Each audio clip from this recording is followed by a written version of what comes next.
3 hari kemudian, barulah Han Tiong berangkat, dibekali cukup uang berikut nasihat-nasihat dari ayah bundanya, yang mengantar kepergiannya dengan tatapan mata prihatin.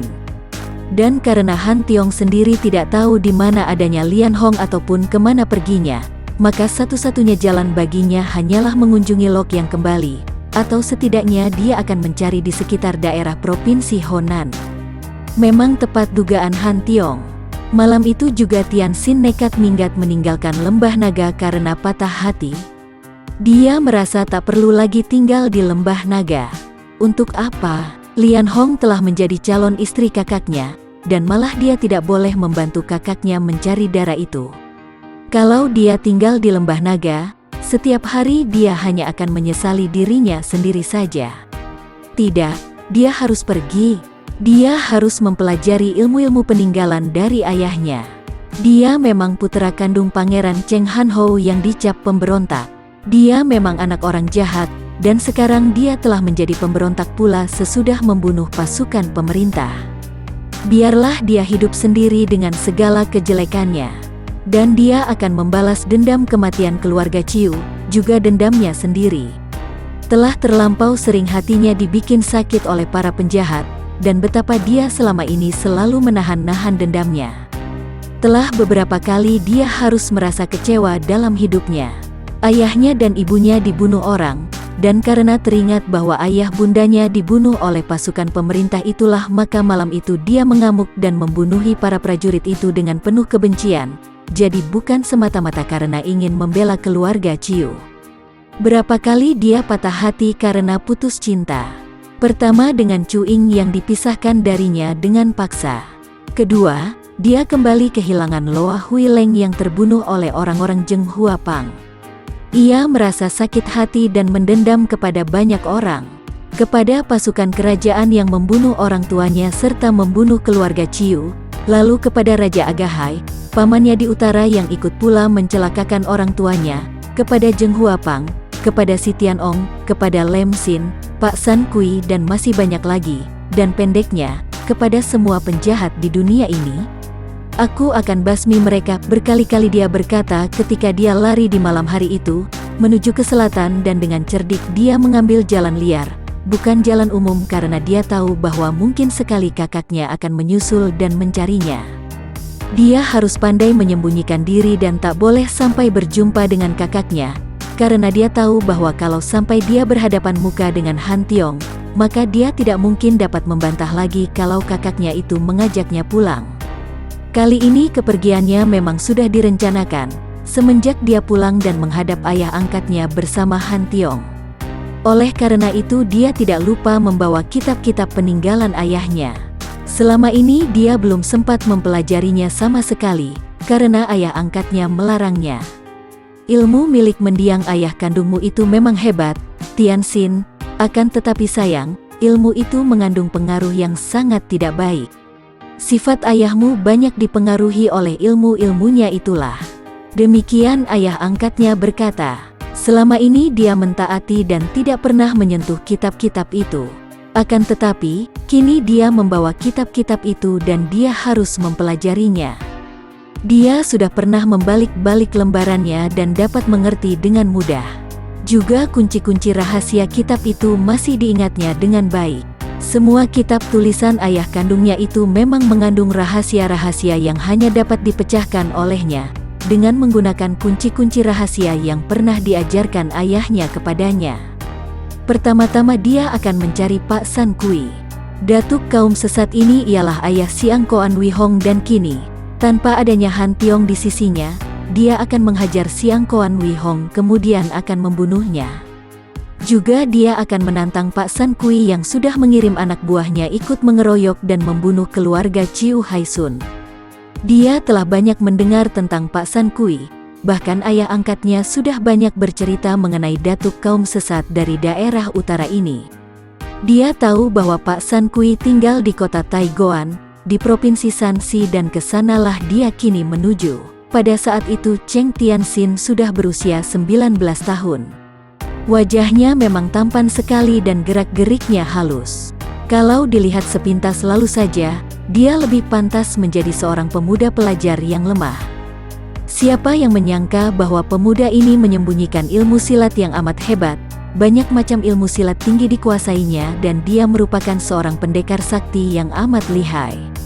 Pedang Jin Hua Kiam pemberian neneknya disembunyikannya di balik jubahnya, dan dia lalu melakukan perjalanan cepat menyusup-nyusup hutan, naik bukit dan menuruni jurang, mengambil jalan liar agar tidak sampai dapat disusul oleh kakaknya. Pak San Kui adalah seorang kakek yang usianya sudah 60 tahun lebih, hampir 70 tahun malah, dan dia memang diakui sebagai datuk oleh golongan hitam atau kaum sesat di Diroh Utara. Namanya adalah Siang Koan Tiang dan di kota Taigoan di mana dia hidup sebagai seorang hartawan besar, dia lebih dikenal sebagai Siang Koan Wangwei, hartawan Siang Koan. Rumah gedungnya besar bagai istana, dikelilingi pagar tembok yang tebal seperti benteng, dan di depan pintu gerbangnya selalu terdapat penjaga-penjaga yang berpakaian seragam kuning, pakaian ahli-ahli silat yang gagah. Pak San Kui Siang Koan Tiang ini tidak seperti para datuk lainnya, tidak mempunyai perkumpulan yang dipimpinnya. Akan tetapi jangan dikira bahwa dia tidak mempunyai anak buah. Dia mempunyai tidak kurang dari 50 orang anak buah, yang menjadi pesuruh-pesuruh atau para tukang pukulnya yang rata-rata mempunyai ilmu silat lumayan, karena tentu saja sebagai seorang datuk, Pak San Kui tidak sudi mempunyai anak buah yang lemah. Dan meskipun dia tidak mempunyai perkumpulan dan tidak membuka perguruan, namun dia mempunyai kurang lebih 10 orang anak buah yang dipilihnya dari semua anak buahnya, yang merupakan orang-orang berbakat, kemudian mengambil mereka sebagai muridnya. Sebagian besar dari anak-anak buah itu adalah bekas-bekas penjahat di daerah utara yang takluk kepada datuk ini. Murid-murid kepala yang paling diandalkan oleh Pak San Kui adalah Pak Tian Sam Leong, 3 orang kakek berusia 50 tahun yang terkenal dengan ilmu gabungan mereka, yaitu Sakaktin, barisan segitiga. Pakaian 3 orang murid kepala ini pun ringkas dan gagah, berwarna putih-putih dengan sabuk biru, dan kemanapun mereka pergi, 3 orang ini selalu membawa pedang di punggung mereka. Di bawah murid kepala ini masih terdapat beberapa orang murid lagi yang cukup tangguh. Mereka semua inilah pelaksana-pelaksana yang mewakili Pak San Kui apabila berurusan dengan segala golongan di daerah utara. Pak San Kui bukan hanya terkenal kaya raya, akan tetapi dia juga mempunyai hubungan yang sangat erat dengan para pembesar di kota-kota sampai di kota raja. Pengaruhnya luas sekali dan dialah, atau setidaknya murid-muridnya yang dipercayalah, yang menjadi semacam jembatan bagi setiap orang yang memerlukan bantuan para pembesar itu. Melalui Pak San Kui, maka pembesar itu suka memberikan jasa-jasa baik terhadap para pedagang, dan para hartawan yang membutuhkan bantuan pembesar-pembesar itu dengan imbalan yang cukup besar. Dan semua hubungan itu melalui Pak San Kui. Tentu saja sebagai jembatan, Pak San Kui memperoleh tanda terima kasih dari kedua pihak. Selain itu juga, Pak San Kui telah menundukkan semua gerombolan penjahat, sehingga dari mereka ini pun dia memperoleh banyak sumbangan sebagai tanda takluk. Bahkan semua rumah judi, rumah pelacuran, dan rumah pemadatan yang besar-besar berada di bawah kekuasaan Pak San Kui. Maka tidaklah mengherankan kalau pengaruhnya besar dan kekayaannya makin lama semakin besar juga. Seperti telah kita kenal, hartawan ini mempunyai seorang putra saja, yaitu Siang Koan Wi Hong yang tampan, halus dan pandai bermain musik, bersajak, akan tetapi juga lihai ilmu silatnya itu. Jarang ada orang yang sempat menyaksikan ilmu silat kakek hartawan ini, namun didesas-desuskan bahwa kepandaiannya bagaikan malaikat, dan hungwe panjang bergagang emas yang selalu dibawanya kemana-mana itu merupakan senjata yang amat ampuh.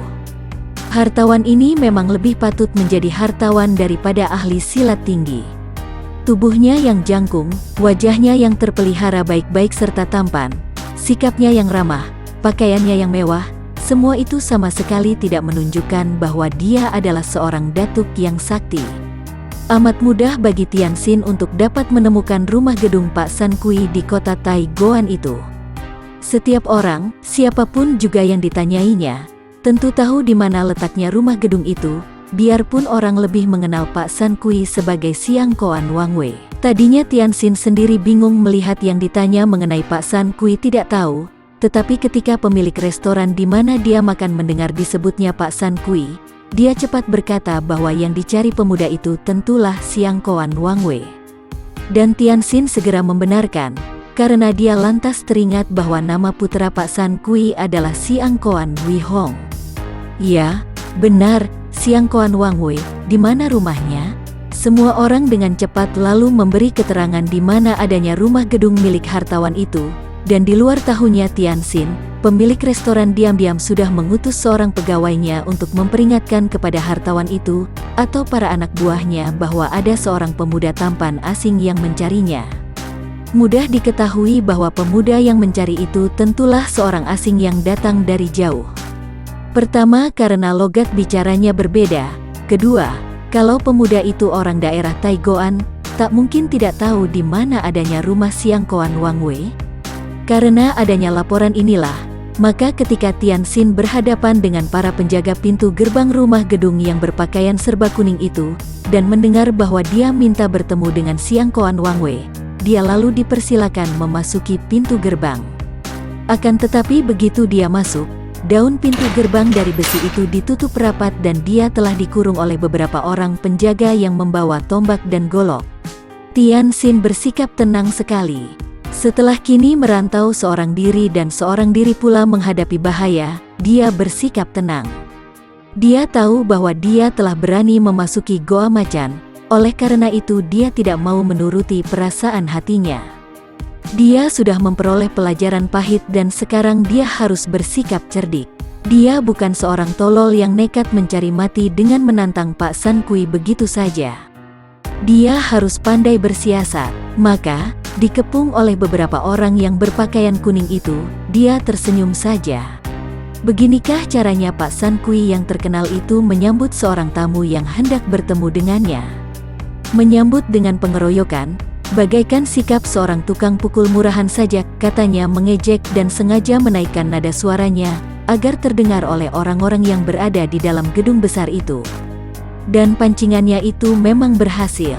Dari dalam gedung muncullah seorang pemuda tampan yang membawa Yang Kim, dan bukan lain dia adalah Siang Koan Wei Hong. Ternyata si pemberontak berani muncul di sini, kata Siang Koan Wei Hong dengan suara mengejek, akan tetapi, dia tersenyum sambil memandang kepada Tianxin dengan sinar mata menunjukkan kekagumannya. Memang putra Pak San Kui ini merasa amat kagum kepada Tianxin, yang dianggapnya seorang pemuda yang pandai bersajak, penuh keberanian, dan memiliki ilmu kepandaian hebat. Dia sendiri harus mengakui bahwa dia tidak mampu menandingi putra mendiang Pangeran Cheng Han Ho ini. Melihat munculnya putra Pak San Kui itu, Tianxin tersenyum pula dan membungkuk. Nah, kalau puteranya yang keluar menyambut masih mendingan. Siang Koan Kongcu, kau jangan sembarangan berbicara tentang pemberontak, nanti engkau bisa mendapat marah dari ayahmu. Di dunia ini ada banyak macam pemberontak, tetapi yang paling berbahaya adalah pemberontak yang bersembunyi, dan tidak melakukan pemberontakannya secara berterang. Tianxin teringat akan pengakuan Poa Taijin, karena itulah dia berani menyindir dengan kata-kata itu. Dia merasa yakin bahwa Datuk Utara, ayah dari pemuda di hadapannya ini tentu bersekutu dengan orang-orang Manchu yang merencanakan pemberontakan. Bocah sombong, engkau telah berani memberontak dan mengacau di kota Lokyang dan Sukau, dan sekarang, berani pula muncul di sini menjual laga. Tangkap dia, bentak Siang Koan Kongcu yang sudah meloncat maju. Beberapa orang penjaga segera mengurung pula, siap untuk menyerang Tianxin yang sudah terkurung di tengah-tengah. Akan tetapi Tianxin bersikap tenang dan masih tetap tersenyum, sama sekali tidak kelihatan gentar. Aku tidak percaya bahwa Siang Koan Wei Hong, putra tunggal Pak San Kui yang terkenal lihai itu, kini hendak mengandalkan pengeroyokan anak buahnya yang tidak berarti, untuk menyambut seorang tamu yang hendak bicara. Ucapan ini membuat Siang Koan Wei Hong meragu. Kalau dia melanjutkan pengeroyokan, sungguh sama saja dengan menjatuhkan namanya sendiri di hadapan mata para anak buahnya. Akan tetapi, pada saat itu pula terdengar suara tertawa dari dalam gedung, dan tiba-tiba muncullah seorang kakek bertubuh jangkung yang memegang sebatang hungwe panjang. Biarpun selama hidupnya belum pernah berjumpa dengan Pak San Kui, akan tetapi Tianxin sudah memperoleh gambaran tentang datuk ini dari kakaknya yang pernah bertemu ketika masih kecil, Maka begitu kakek itu muncul, dia sudah dapat menduganya dan cepat dia menjura dengan sikap hormat, menyembunyikan kebencian hatinya di balik senyuman ramah. Siang Koan Lo Qianwei suka keluar sendiri. Hal ini berarti suatu kehormatan besar bagiku, katanya sambil memberi hormat. Kakek itu tertawa sambil matanya terbelalak kagum. Inikah putra Pangeran Cheng Han Ho yang telah membikin geger dan telah membuntungi orang marga Poa itu? Hahaha, sungguh pantas menjadi putra pangeran yang pernah merebut gelar jagoan nomor 1 di dunia. Hei, Cheng Tianxin, engkau sungguh menyenangkan sekali. Tepat seperti yang telah diceritakan oleh putraku. Mari, kita ke Lian Butia sebab sebelum bicara lebih lanjut aku ingin sekali menguji kepandaianmu. Tianxin menyembunyikan kekhawatirannya. Dia tahu bahwa dia berada di tempat yang berbahaya, dan sekali masuk, entah dia akan dapat keluar lagi atau tidak. Maka sambil tersenyum dia pun berkata, saya sama sekali tidak dapat percaya bahwa seorang datuk seperti Siang Koan Lo Qianwei akan sudi untuk menjebak dan mencelakai seorang pemuda tanpa nama seperti saya ini. Kakek itu menghembuskan asap dari pipa tembakaunya dan tertawa bergelak. Hahaha, berani dan lihai serta cerdik pula. Orang muda, apa kau kira kau akan mampu lolos dari jangkauan Hungweku bila mana aku menghendaki nyawamu? Perlu apa aku mesti pakai menjebak seperti perbuatan seorang pengecut? Masuklah dan aku sendiri yang menjamin bahwa tak akan ada yang mengganggumu, apalagi menjebakmu. Kita adalah orang-orang segolongan, atau setidaknya, andai kata mendiang Pangeran Cheng Han Ho sekarang masih hidup, tentu dia merupakan seorang sahabatku yang paling baik. Lega rasa hati Tianxin. Ternyata siasatnya ketika dia bicara mengenai pemberontakan sambil menyinggung keadaan Pak San Kui tadi berhasil. Kakek itu tidak akan memusuhi dirinya, bahkan melihat sikapnya, agaknya akan menariknya sebagai sekutu atau sahabat. Baik, dia akan melihat keadaan dan tidak akan terburu nafsu membalas dendam kematian keluarga Ciu. Sekarang dia tidak memiliki siapapun juga, maka dia harus pandai menjaga diri sendiri dan berlaku cerdik. Baiklah, Lo Qianwei, aku percaya penuh kepada ucapan seorang besar seperti Lo Qianwei. Dan dengan sikap tenang dia pun melangkah masuk mengikuti kakek itu. Di belakangnya berjalan Siang Koan Wihong yang juga amat kagum kepada pemuda remaja ini. Lian Butia itu luas sekali, dindingnya putih bersih dan dihias tulisan-tulisan yang bergaya gagah. Pada sudut ruangan itu terdapat sebuah rak senjata yang penuh dengan senjata-senjata selengkapnya. Juga terdapat alat-alat untuk latihan silat, bahkan ada patok-patok bunga bewi untuk latihan kuda-kuda dan langkah-langkah silat, ada karung-karung terisi bubuk pasir dan bubuk besi untuk latihan mengeraskan tangan dan sebagainya. Hawa dalam ruangan Lian Butia, ruangan bermain silat itu cukup segar, sebab dikelilingi jendela beruji besi. Lantainya juga sangat bersih dan tidak licin. Pendek kata, Lian Butia yang terawat dan baik sekali. Ketika mereka memasuki Lian Butia itu, terdapat 3 orang kakek setengah tua yang sedang latihan silat, dan mereka ini ternyata adalah Pak Tian Sam Leong. Melihat guru dan juga majikan mereka masuk bersama Siang Koan Kongcu serta seorang pemuda, mereka segera memberi hormat dan mengenakan pakaian mereka, yang tadi mereka buka, dan mereka hanya memakai celana. Akan tetapi ketika mereka melihat dan mengenal Tianxin, mereka terkejut sekali dan memandang dengan alis berkerut. Akan tetapi dengan sikap gembira sekali, Pak San Kui cepat melepaskan mantelnya yang terbuat dari bulu tebal, dan dia menyerahkan Hungwei-nya kepada salah seorang di antara Pak Tian Sam Leong, yang segera mengisinya lagi dengan tembakau dari sebuah kantong tembakau yang diberikan oleh kakek itu kepadanya. Baju sutera hartawan itu kelihatan mewah sekali dan dia tersenyum memandang kepada Tianxin. Cheng Sichu, aku sudah mendengar bahwa sebagai putra mendiang Pangeran Cheng Han Ho, engkau memiliki ilmu silat yang hebat sekali. Ah, berita itu terlalu dilebih-lebihkan.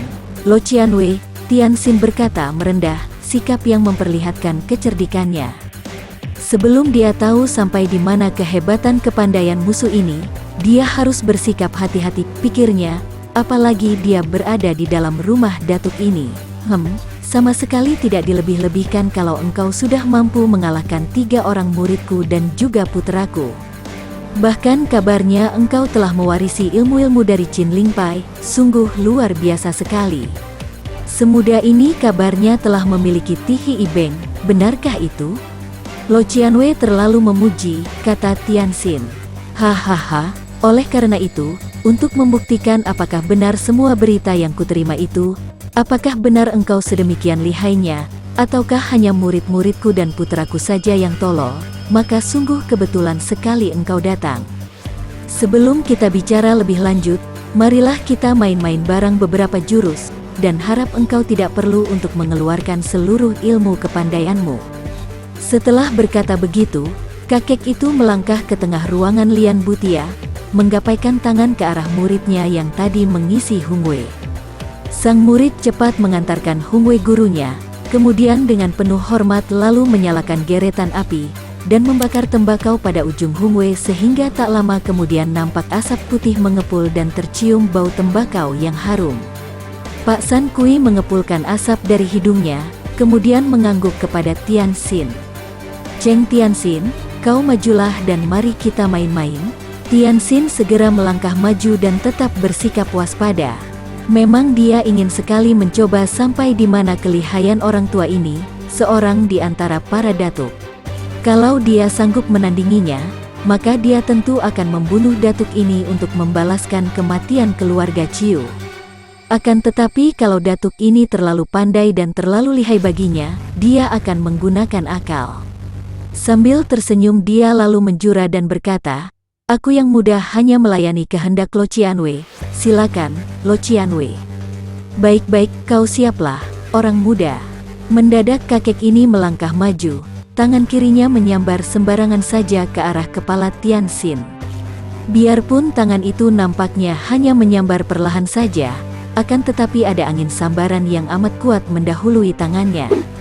Tianxin menggeser kaki ke belakang untuk mengelak, akan tetapi sebelum dia sempat membalas serangan sembarangan itu, tahu-tahu tangan yang sudah dielakkannya hingga lewat itu masih terus menyambar ke arah kepalanya, bahkan kini 2 jari dari tangan itu menusuk ke arah matanya dengan kecepatan kilat. Tentu saja dia terkejut bukan kepalang, karena lawannya itu tidak melangkah maju, akan tetapi bagaimana tangannya masih terus dapat mengejarnya? Pada saat dia menendang sambil meloncat cepat ke kiri untuk mengelak, kiranya lengan kiri kakek itu dapat diulur panjang sampai hampir 2 kali panjang lengan biasa. Itulah ilmu yang sangat luar biasa dan amat berbahaya, pikirnya. Karena itu, sambil mengelak tadi dia pun sudah membalas dengan tamparannya, dengan mempergunakan ilmu Tian Te Xin Chiang. Dari tangannya sampai terdengar suara bersuit keras saking hebatnya pukulan itu. Memang Tianxin yang maklum bahwa dia sedang menghadapi lawan yang amat tangguh, sudah mempergunakan semua tenaganya dalam mengirim serangan balasan ini. Agaknya kakek ini sudah menduga akan tamparan ini. Maka dia pun sengaja menangkis dengan lengan kirinya yang sudah ditarik kembali, tentu saja sambil mengerahkan tenaga karena dia maklum bahwa pemuda ini hebat bukan main. Keduanya tergetar dan terpaksa mundur selangkah. Kakek itu memandang kagum sekali. Itukah Tian Te Xin Chiang? Bukan main hebatnya, katanya memuji sambil tersenyum. Sudah lama dia mendengar akan ilmu ini, dan hari ini dia benar-benar menghadapi ilmu itu, yang dilakukan oleh seorang pemuda gemblengan. Akan tetapi, Tianxin mengira bahwa kakek itu memandang rendah kepadanya, maka dia pun lantas mainkan ilmu silat San In Kun Hoat yang hebat, yaitu ilmu pusaka dari Qin Lingpai. Menghadapi desakan serangan ilmu silat tinggi ini, apalagi kalau pada setiap pukulannya mengandung tenaga Tian Te Xin Chiang, kakek itu mengeluarkan seruan kagum, dan kini dia pun bergerak aneh, tubuhnya kadang-kadang berputar untuk mengelak, dan lagi-lagi tangan kirinya yang dapat terulur panjang itu secara lemas membalas dengan serangan yang tak terduga-duga. Hahaha, inikah San In Kun Hoat? Bagus sekali, Tianxin merasa penasaran. Ilmu silatnya telah dapat dikenal orang, maka dia pun lalu menggantinya dengan gerakan dari ilmu silat yang baru saja dipelajarinya dari kakek Yap Kun Leong, yaitu ilmu silat Pat Hong Sin Kun. Pukulan-pukulannya seperti angin cepatnya dan tubuhnya berputaran, menyerang lawan dari 8 penjuru. Pat Hong Sin Kun, ilmu silat sakti 8 penjuru angin, ini memang cepatnya bukan kepalang. Apa ini? Seperti gerakan Pat Kwa. Kakek itu menebak-nebak heran. Akan tetapi harus diakui bahwa dia lihai sekali, karena semua serangan Tian Xin mampu dielakkannya dengan tangkisan atau dengan putaran-putaran tubuh secara aneh, bahkan setiap pukulan selalu dibalasnya dengan kontan. Akan tetapi, Tian Xin juga selalu dapat menangkis semua pukulan itu, dan dia tetap waspada karena sebegitu jauhnya, kakek itu belum pernah menggunakan Hung Wei-nya untuk menyerang. Padahal, seperti yang pernah dia dengar, Hung Wei itulah yang merupakan senjata maut kakek itu, maka kini perhatian Tian Xin selalu ditujukan ke arah Hung Wei itu.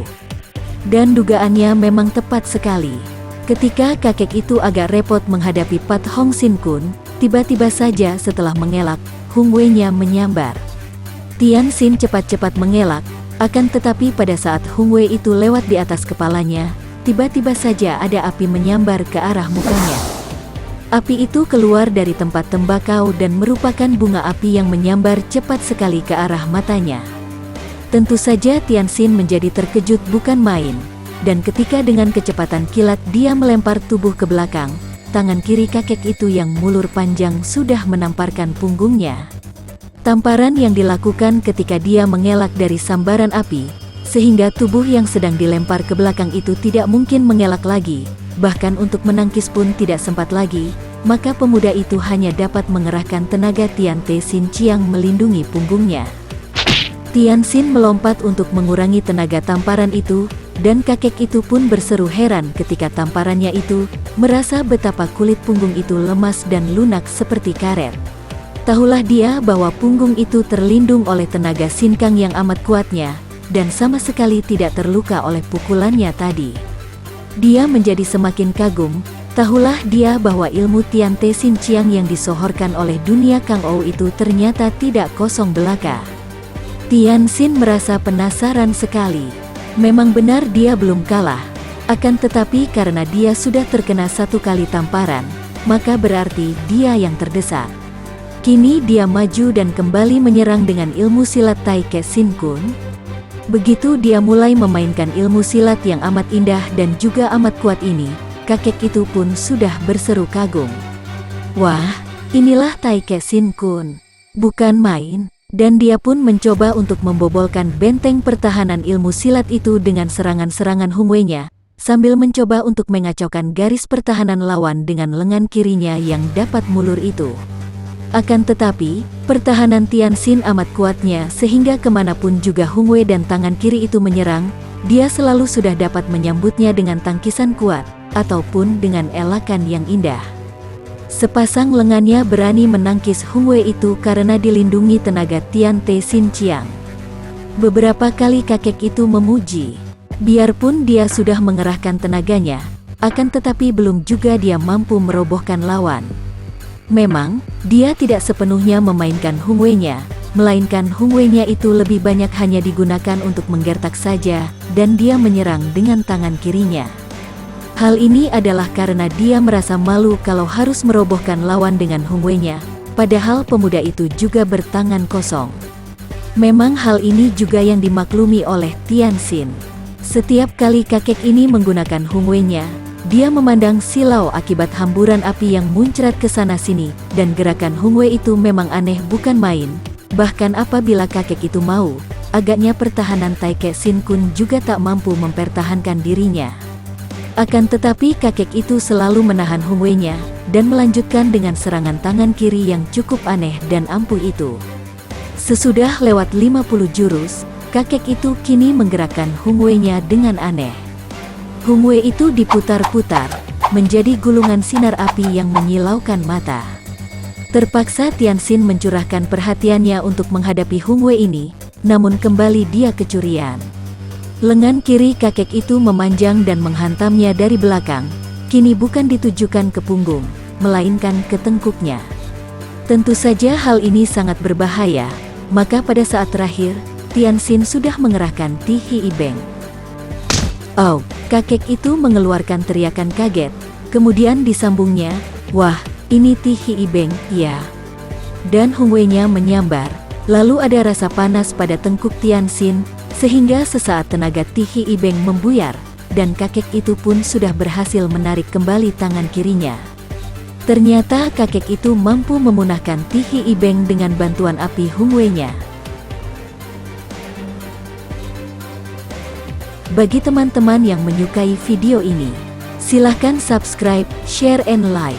Jangan lupa nyalakan bunyi loncengnya untuk mendapatkan video-video terbaru dari kami, agar kami terus bersemangat dalam membuat video-video yang menarik.